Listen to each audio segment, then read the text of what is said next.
चचेरे भाई लोग कलेक्ट्रेट में क्लर्क थे। क्या थे? क्लर्क। अब मैं तो भाई पढ़ा नहीं था, मैं सुनते रहता था कि क्लर्क। तो जब वो आते थे दशहरा में तो मिठाई लेकर के आते थे, तो बड़ा खुश होते थे, कलम दे देते थे, बड़ा खुश होते थे। तो एक तो मैं क्लर्क समझ रहा था। हमारे पिताजी, चूंकि हमारे घर में बहुत पहले डकैती हुई थी, तो पिताजी के पास लाइसेंसी बंदूक थी। तो मैंने पिताजी से कहा कि ये बंदूक कौन देता है? तो हमारे पिताजी कहते थे कलेक्टर। समझे ना?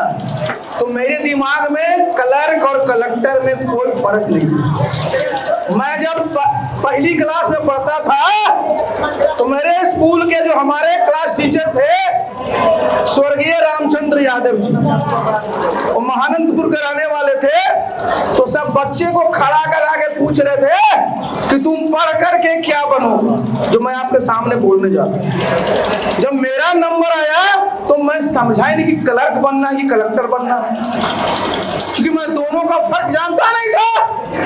लेकिन देखिए सरस्वती मेरे कंठ में आगे बैठ गई, मेरे मुंह से निकला कि मैं कलेक्टर बनूं। और मेरे जो शिक्षक थे मेरे पिताजी को कहे कि अरे सुखदेव बाबू, अरे आपका बेटा तो कहता है कलेक्टर बनेगा।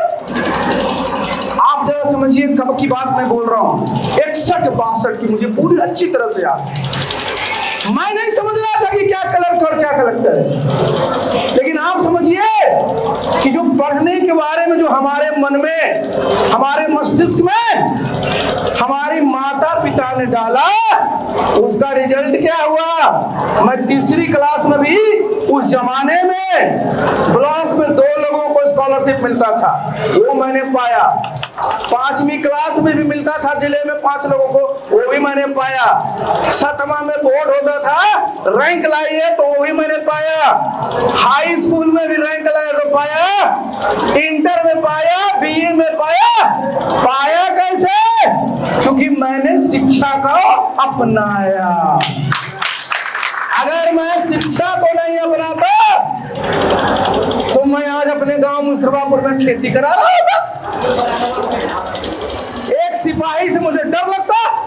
पहले मैं देखता था मेरे गांव सड़क पर है, अगर कोई सिपाही आया तो पूरा गांव वाला भाग जाता था। और हम मजाक करते थे कि बताओ, अब तो कलेक्टर आते थे तो सीने पर आप चढ़े रहते।